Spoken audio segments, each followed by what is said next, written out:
right, welcome. It's time for us to talk on sensitive matters making the rounds in Africa's biggest black nation, Nigeria. My name is Anthony Momodu. Welcome to today's edition of the program, The Desk, where we look at big stories making the rounds on the international scene, and also we'll be looking at the African continent and on the national level. On today's edition, it's no different as we'll be casting our searchlight on the happenings in the global scene. Already we know that the Chinese president Xi is on diplomatic tour of Europe. We'll also be looking at other issues making the rounds in Nigeria as regards the killings taking place in the southeast, talking about the Nimbo killings, where allegedly 3 policemen and a civilian got missing. And we'll be looking at the implication. We'll also be looking at the food crisis, tackling the causes of the food crisis, and also the effect of this food crisis. Some say inflation and insecurity are the chief factors of the food crisis. We'll also be looking at the ease of doing business in Nigeria, the issue of the rule of law over certifications. We'll be looking at that issue. Then we'll be looking at a regional peace, where the sighting of military bases for the U.S. and the French national armies have caused some disturbances within the African continent. We'll be looking at that, and also we'll be putting our searchlight on the Hamas-Israel war, and also the Ukraine-Russia wars that has been lingering, the potential it has to cause World War III, and what world leaders should do to prevent such from happening. These are all the talking points we're likely to be looking at. Like I said before, we'll also be looking at the Chinese president Xi's diplomatic trip to Europe. Already we know he's in France. We'll be leaving France and also visiting Serbia and Hungary as China looks forward in becoming the next superpower. We also will be looking at the elections that will be taking place in Chad, as the Chadians vote for a president on Monday, that's today, aimed at ending the military rule in that country. These and other talking points is what we'll be looking at on today's edition of the program, The Desk. My guest will be no other person but Tony Uche Ezekwelu. He is an economist and also a legislator. We'll be having him join us in a few minutes from now so that we can kickstart our discourse on the program, The Desk. Stay with us.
right, welcome back. Let's just give you some tidbits as regards some of the trending stories making the round before we usher in our guest and get into the discussion.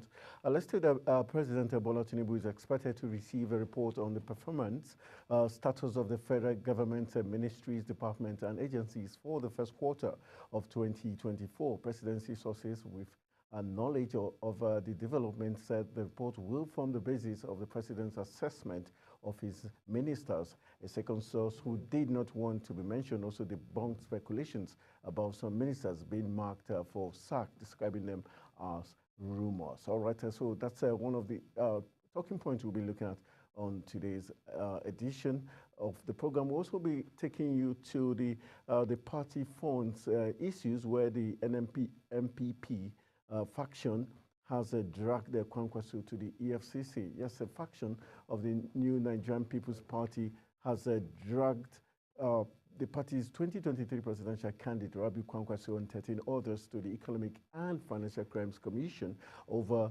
an alleged misappropriation of over 2 billion naira. The faction, in a petition by its National Secretary, Ogini Olakposi, alleged that there was mismanagement of the party's fund. So we'll be looking at that issue as the program commences. Not forgetting the Labour crisis, where the Lamidi Apapa faction of the Labour Party has faulted the appointment of an interim chairman of the party in Gombe State by the Nigerian Labour Congress. All right, those are some of the other happenings across Nigeria that we will be casting our searchlight on as we look at issues making the rounds. Already I told you our guest on today's edition is no other person but Honorable Tony Uche Ezekwelu, who is a legislator and also an economist, joining us as we look at very salient issues.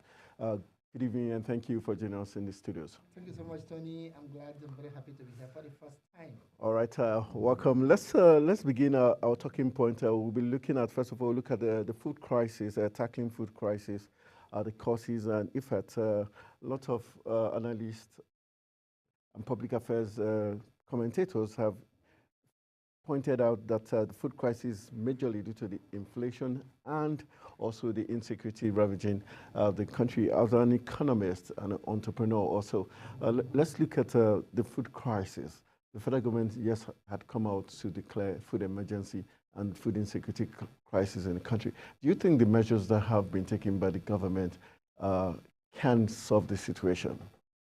Thank you, Tony, and our viewers out there.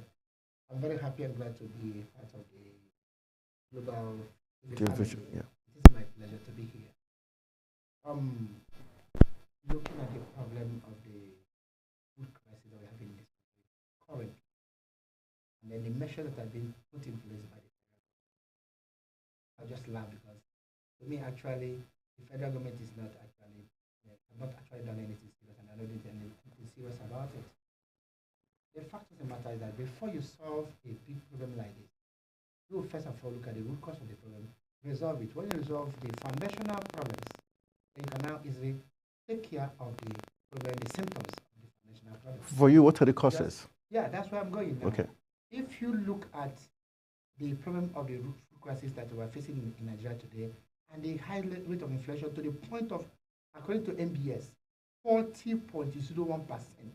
That is the level that the inflationary level have ever reached. And that's the highest that Nigeria have ever experienced in the history of this country. Now, what are the causes? First and foremost, it is the process of getting to the point we are in today. The problem we have in Nigeria about food crisis and the agricultural product is caused over the time by rate of insecurity in the country. I am an engineer, I'm a farmer. I deal in livestock and I deal in crops. The livestock aspect of it, where our farms are situated, most times we can access them. That's why you have to bring part of it home. In the crop level, where we have massive farming in the Omambara region of Anambra State and other areas, most times you can access your farms. If you farm, the Fulani herdsmen and others will come and destroy your farm with their cows. And if you try to challenge them, because they are mostly armed with AK-47, they deal with you. So now the problem of the food insecurity in Nigeria started as a result of festering insecurity that had driven away farmers from their farms. Most farming communities in the North Central, because the North Central part of Nigeria has been the food basket of this country over the years, pre-colonial, pre-independence, and post-independence times. Okay. If you got states like Benue State, the food basket of Nigeria, Taraba State, Plateau State, Kogi State, Niger State, Southern Kaduna, the Kaduna State and Plateau State. These are the states that are actually providing Nigeria with the majority of the food that we eat. And what happened in this place? The Fulani herdsmen and the bandits have taken over the farming areas of the communities, chased away the farmers from their farms and their farming communities. Most of the farmers in Plateau State and Taraba State, some in Nasarawa State and Benue State, are currently now in IDP camps. They cannot even access their homes, not talk about their farms. And I'll tell you that we have more than 200 communities in these very areas, totally people who have been chased away from their communities. And new and strangers are now living in their communities. And by the time you chase away those that are farming and producing the food for their farms, what do you expect? Some other farmers in the northeast and northwest, especially northwest now, before you can access their farms, you must pay ransom, passage fees to the bandits. And these monies are in hundreds of thousands and in millions.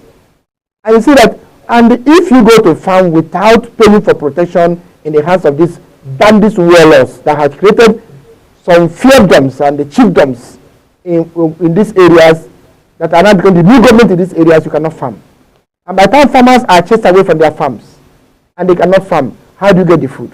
All right, the federal government has said they want to put in place machineries where they can have forest rangers who will protect farmers from certain hours so that they can go back to the farms. Are you saying it's not realistic? Okay. Let's tell ourselves the truth. Who are these bandits? Who are these terrorists? Are they really Fulani herdsmen? Are they indigenous Nigerian Fulani herdsmen? The answer is no. The normal and ordinary herdsmen we've known over the years used to go with sticks. They are friendly and late with their communities. Today we have herdsmen that are wielding AK-47, even to a point that those bandits and the herdsmen have even rocket launchers and the anti-aircraft guns and automatic machine guns that they can shoot down planes and helicopters of the army.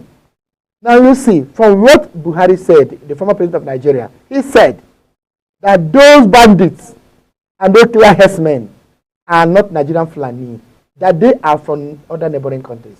How did they come in from? From the porous borders. Who opened the borders for them? Who allowed them in?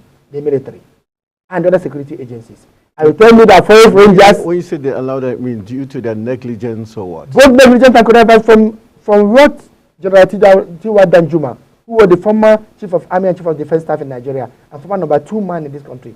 He came out to say, he said it before, he also said it about a few weeks ago, that the banditry and the terrorism that are going on in the North Central, that are chasing away communities, are working in connivance with Nigerian security agencies, especially the military.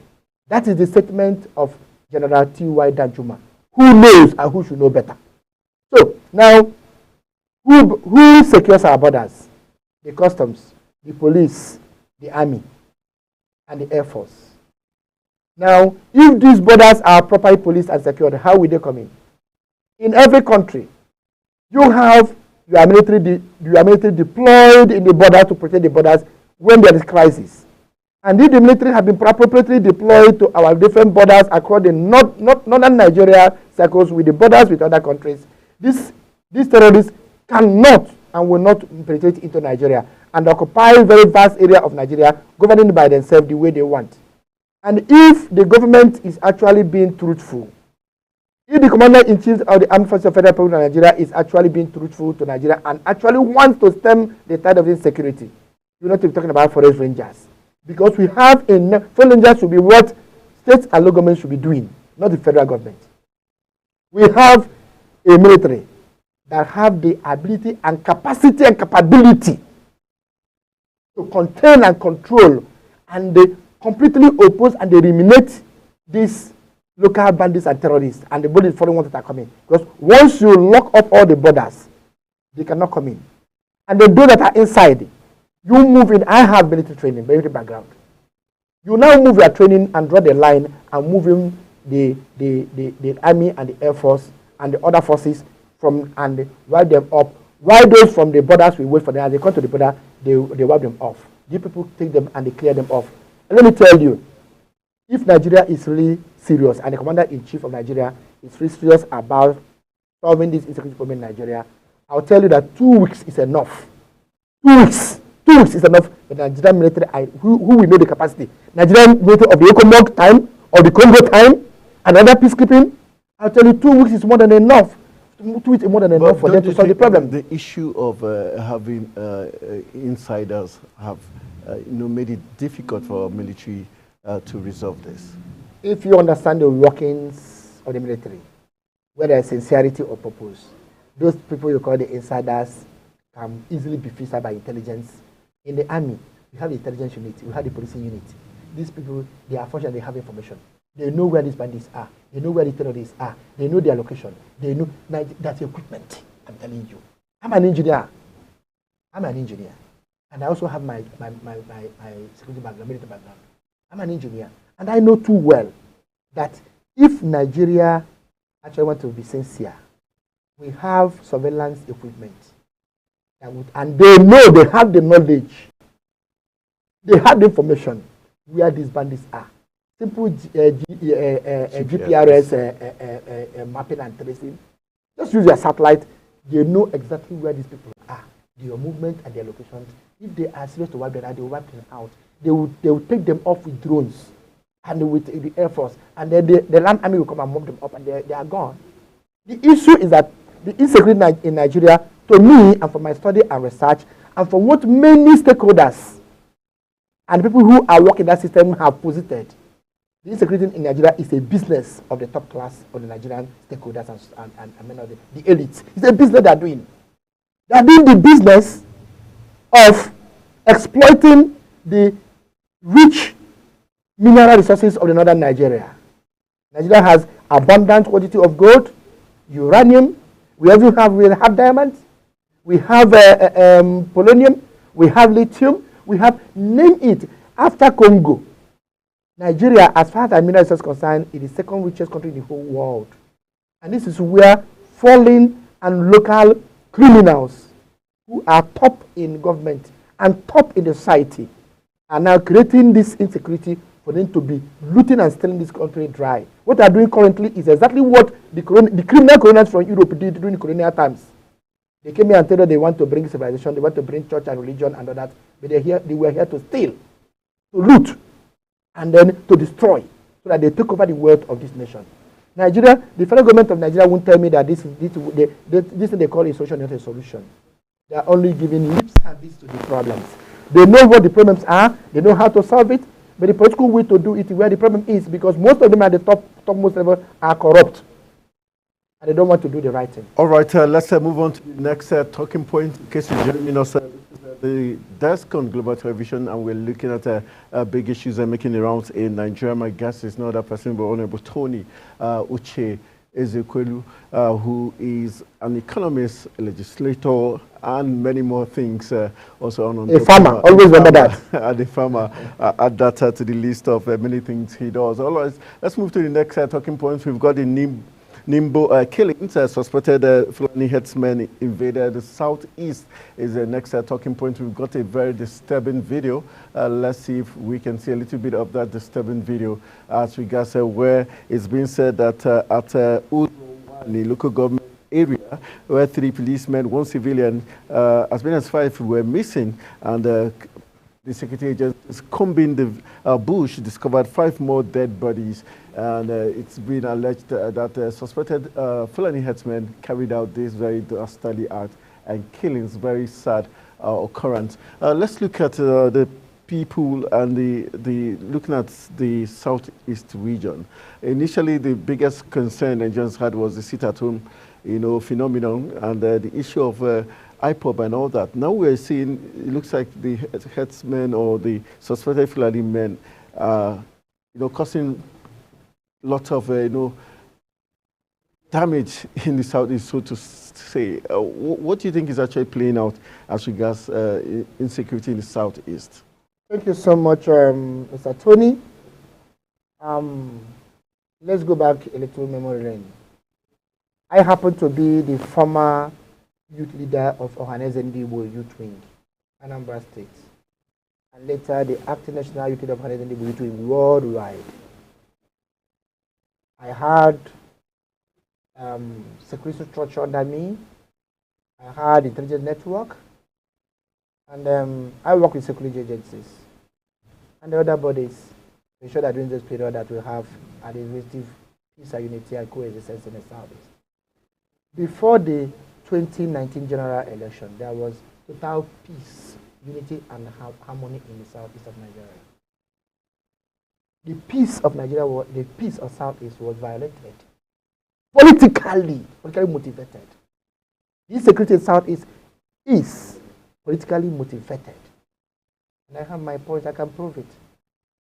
Before 2019 general election, there was nothing like the ESN, the disturbances.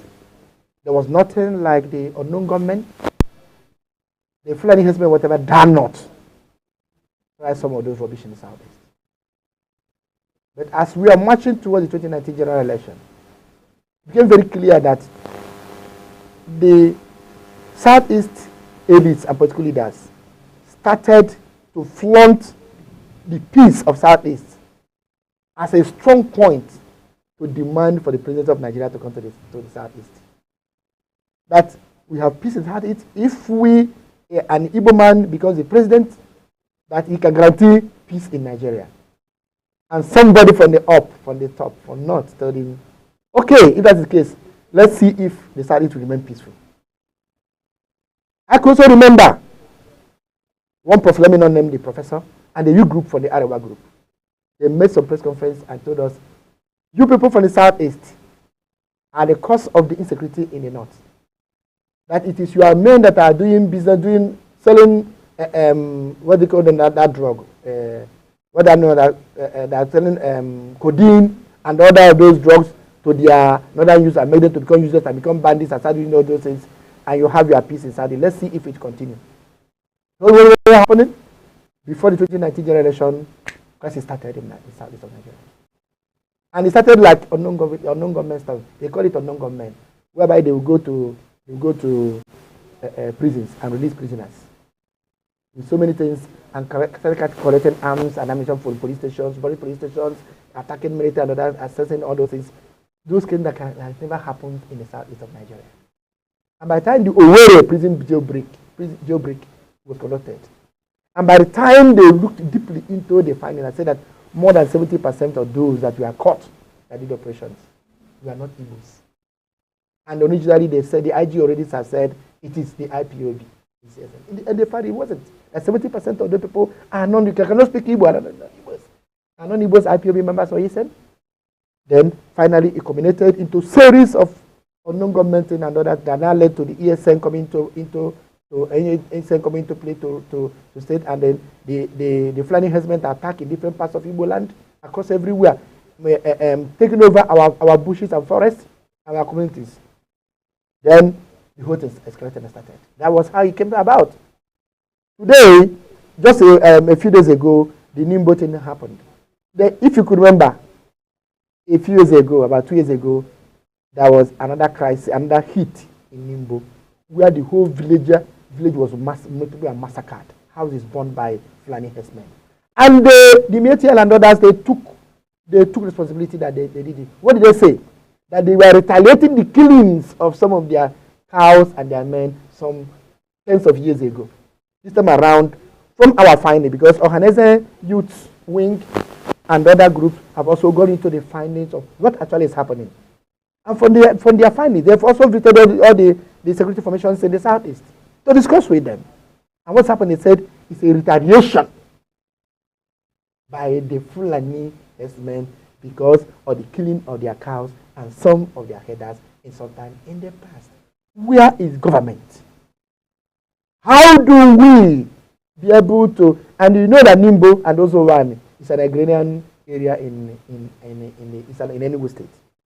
What exactly is happening? We know we have cried so many times.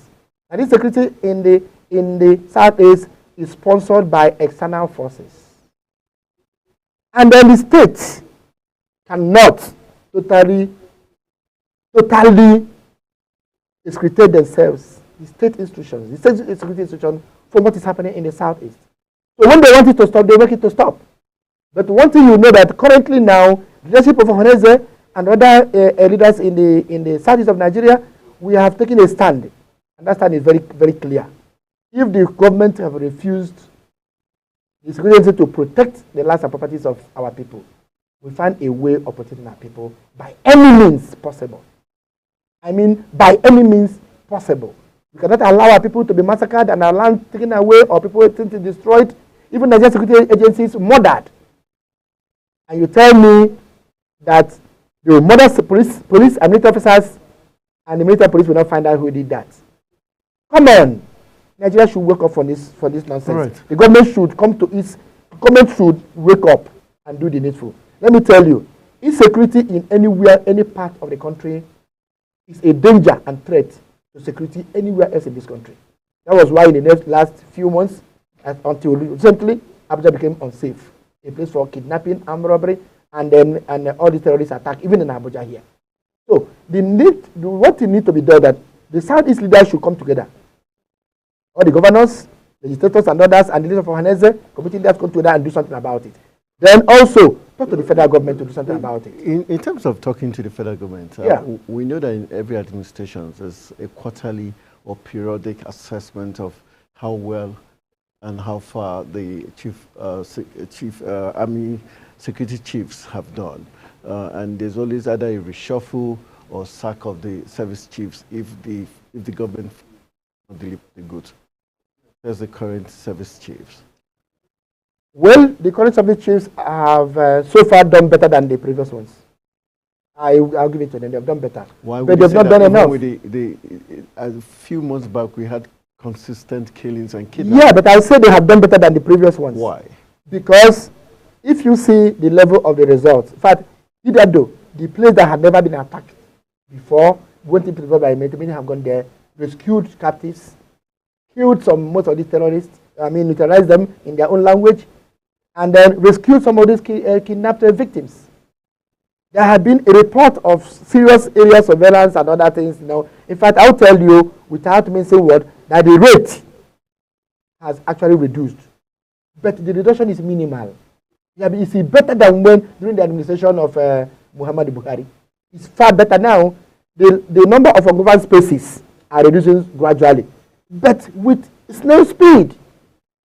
And I'll tell you, if we really want this insecurity to stop, what we need to do is that the military chiefs, the security chiefs, should use indigenes of every state.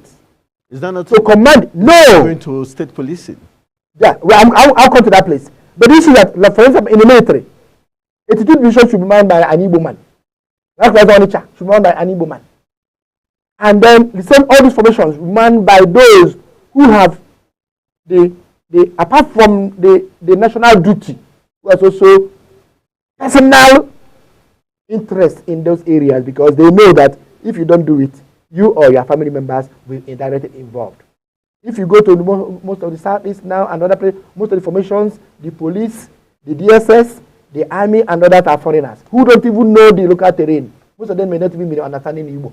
And how are you able to communicate and police a place you don't understand, you don't know? Why should the 82 division not be an Igbo man? Why should the Onitsha 33 infantry garrison Onitsha be an Igbo man? Who is a professional in the field? Is it about the ethnicity? The reason why I have to raise this is this. Yes, I said to that point. I raised that point. Let me ask you a question.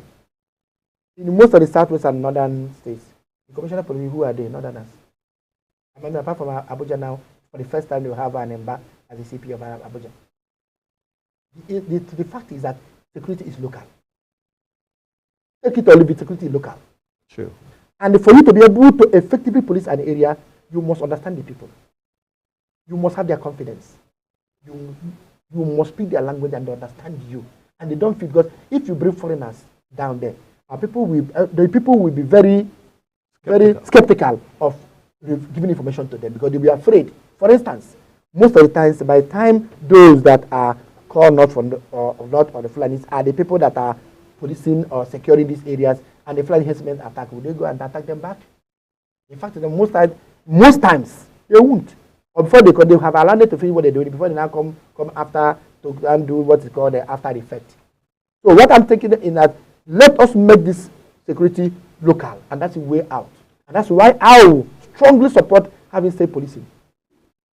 Even police should go to local level, to sheriffs, community police is the way out. Let that be state police and the local government police structures, the sheriffs and others. They work with the locals, and you see that foreigners cannot enter and do anything and get away with it. Every community knows their own place. Anambra State was very secured before, during the time of Ngige, P2B, and the more during the Obiano administration, because we have Anambra Vigilante Services. And they were, in those days, equipped and funded. And because of that, they will be able to protect their communities until this unknown gunmen, this designed and sponsored unknown gunmen came in with superior arms and ammunition and firearms. So, and that's what I think that should be the way out for this situation currently. All right, let's move on to our next talking point.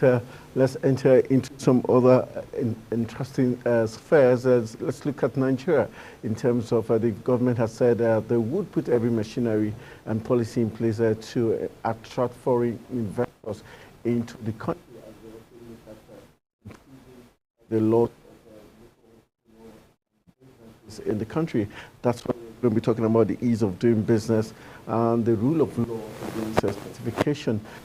Let's look at the ease of doing business since the last two administrations started from the Goodluck Jonathan era, where the ease of doing business terminology about, and the government tried to, and other things to ensure the ease of doing business. Would you say the government has done enough, and has local entrepreneurs taken advantage as against foreign, business investment in the country?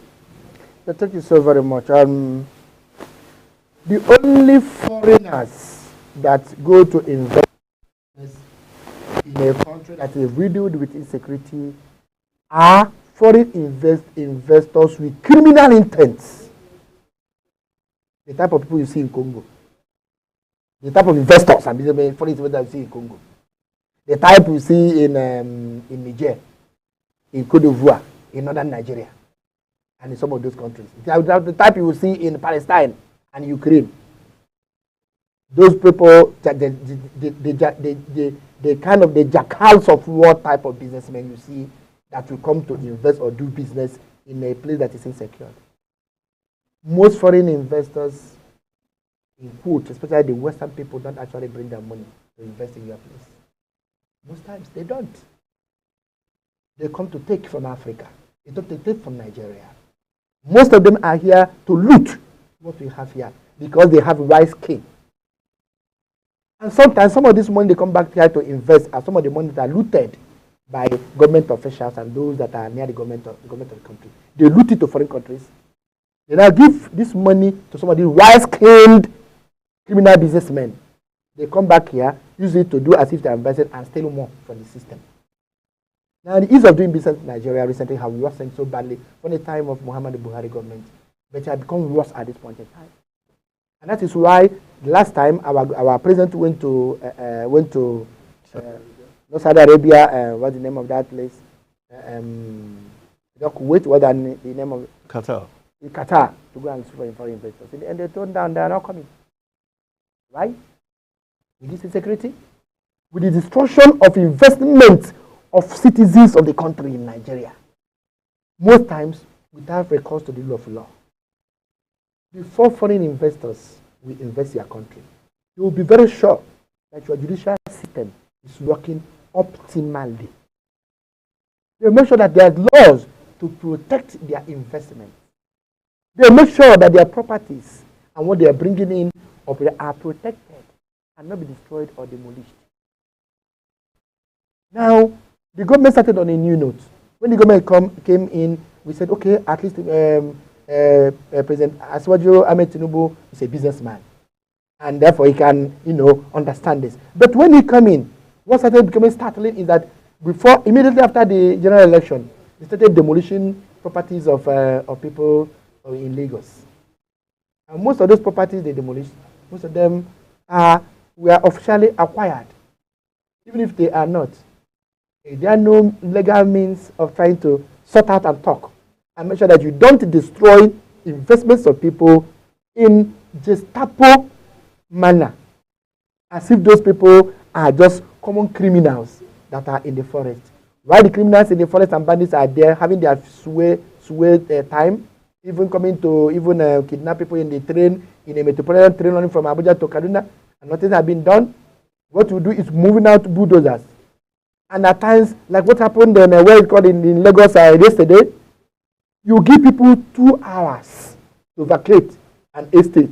2 hours. And you came in, before 2 hours, the bulldozers and the excavators are already there, destroying massive property worth billions of naira. Look at what happened. Wasn't it as regards the Calabar Lagos coastal? That's where I'm coming now. I'm talking about in another place before I now come into the issue of the landmark. You ask yourself, what is the hurry in moving in the Lagos Calabar coastal way? What is the hurry?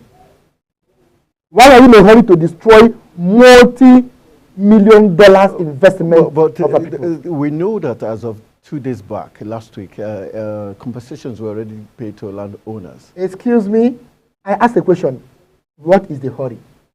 Had the federal government finished repairing all the bad roads in Nigeria? Can you move freely from Lagos to Benin? I'm asking you, Tony.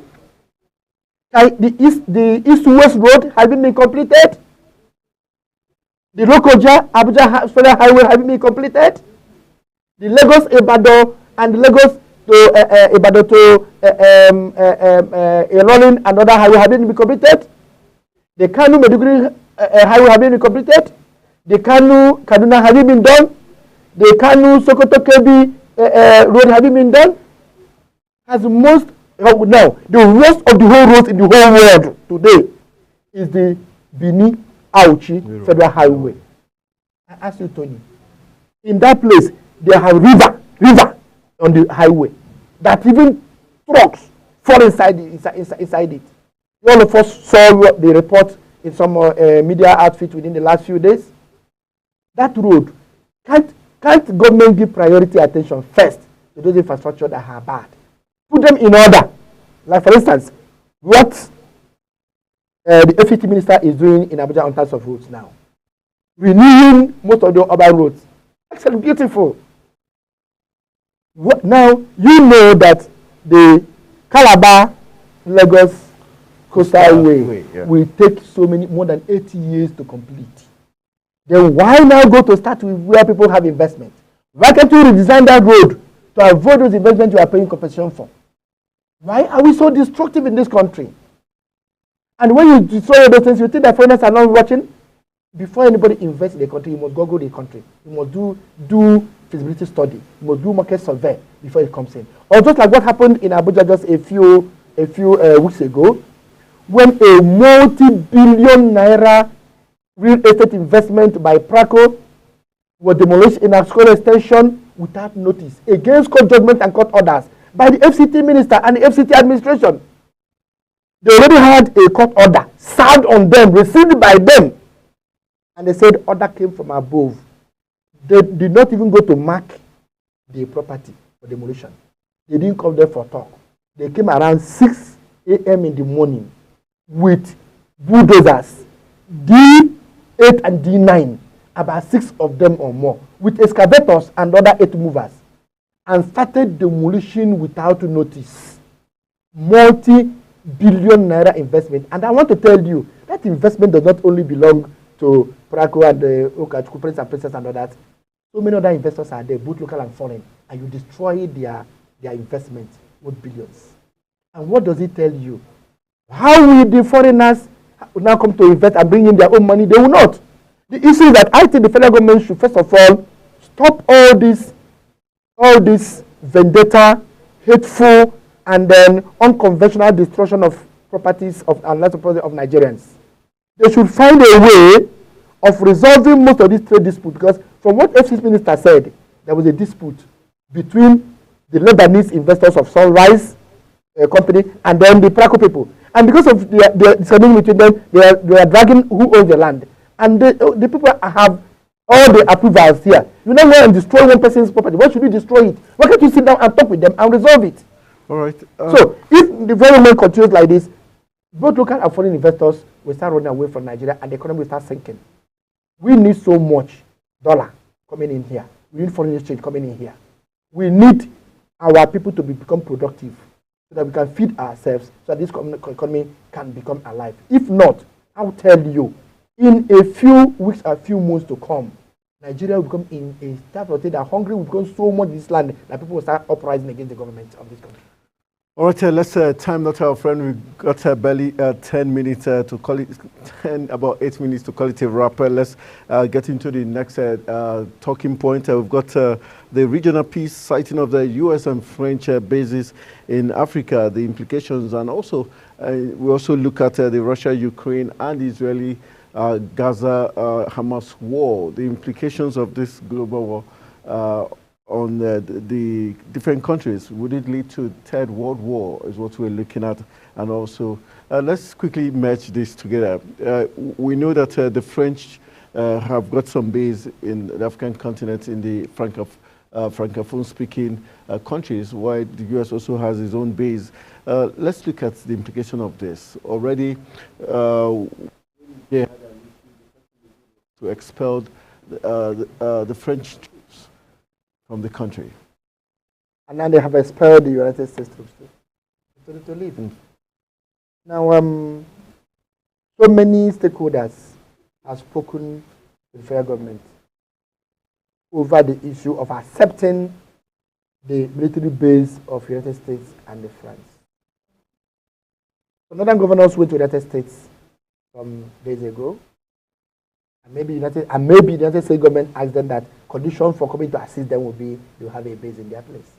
And maybe they're trying to negotiate with the federal government also to get them to acquiesce for them to have a base for security to become in the north. But wouldn't that be an advantage for Nigeria as we fight the insurgency? But if it would be an advantage, why for all the years they have been in Niger, in Mali, in Cote d'Ivoire, why has the insurgency risen in that place and even overflowing to Nigeria, to the Republic, to Ghana and to other places, to Senegal and other places? Why? If these military bases are panacea for peace and security, why should Niger still be contending violently with extremists, terrorists, and other bandits? Why should Mali be suffering the same thing, and why should Cote d'Ivoire and all those Sahel states regions, suffering the same? Those in Senegal, Mauritania have their own cause, and all of them are around that area. And I want to even ask a question. Why should the U.S. want to have their base in Nigeria or France? Do we have base in the United States? Do Nigeria have base in France? United States and the United States, France and Europe, Britain should leave Africa alone. They are here to steal. They are here to steal, to loot. They are not here to provide security. The same thing they are doing, how many of those other bases are in Congo? And they're killing millions of Africans. Look at what happened in Rwanda some years back. The genocide. Why did they stop it? They were not concerned. They are only to steal the mineral resources. What about Central African Republic? What did they do? What is happening currently in this country that near Egypt and Sudan? What happened in Sudan today? South Sudan and when they have all their presence there, why did they stem it? What happened in Libya? It was them that destroyed Libya. Libya had the strongest economy in the whole Africa and one of the fastest growing economy in the whole world. Libya was stable economically, socially, politically, militarily, and even spiritually. Libya was stable until the United States and their NATO allies came into Libya and they destroyed the peace of Libya. Today, Libya is a ghost of itself, and Libyans are suffering and hungry. I think that wherever the Europeans and the West people go, they go with destruction because their own interest is selfish. Their own interest is to collect the natural resources from there to fund their own people. They don't provide anything for the people. So I think, and I agree with the stakeholder that said no to siting of foreign bases Nigeria. They should leave Africa alone. Without those foreign bases and Europeans, both Russians and others playing their game in Africa, there should be peace and cooperation in Africa. Then coming to the other point, the issue of the Ukraine, Gaza, Ukraine, Russia, whatever, all those wars. Is it likely to stem into a third world war? The likelihood is there. Because today, those wars were designed and manipulated for some economic and political purposes. For issue of those that want to break the unipolar control of America and the West. And those that want to sustain it, the status quo to remain. This is what is playing out. The Russia wanted to break that and assert their own authority as a world superpower. China supporting them, partially India and the others supporting them. What they are trying to is to break the unipolar control of the United States and the West on the stronghold of the politics and economy of the world. Now, almost something. What is happening in Israel and Gaza is almost in the same line and direction. The United States of America and Europe will want Middle East to be continually destabilized. They don't want peace there. You know why? There's peace in that place. There's likelihood that those regions will become richer, become stronger, militarily and otherwise, and they can challenge them. So, with crisis put in there, you will see that they could have stopped this war, but they didn't want because of their own selfish interests. All right, it's amazing talking with Honorable Tony Uche Ezekwelu, and wish we had more time, but I hope he'll be joining us more often so that we can tap from his wealth of experience. He was the former chief whip of the Anambra State House of Assembly, so it tells you how massive he is in terms of knowledge and capacity. Thank you very much for joining us this evening on the desk. Thank you so much, Tony. It's my pleasure being here for the first time. You didn't ring back for me now. And then I will assure you that anytime I'm around in Abuja, I will come here. I'm based in the East. Okay. I'm a farmer, I'm an engineer, and then I'm a community leader. But anytime I come to Abuja, which I come often, if there's opportunity, I always come to talk to our people. All right. I love Nigeria and I want Nigeria to succeed. And that's what I want everybody to do, especially those in government. They should stop deceiving us. They should give us real leadership, and we will follow, and Nigeria will become a superpower. All right, so that's how we're going to call it a wrap on today's edition of the program, The Desk. I want to say a big thank you once again to Honorable Tony Uche Ezekwelu for joining us this evening and giving us a very big insight towards all the talking points we shared today, both on the global scene and right here in Nigeria. My name is Anthony Momodu saying, let's do this again tomorrow. Good evening.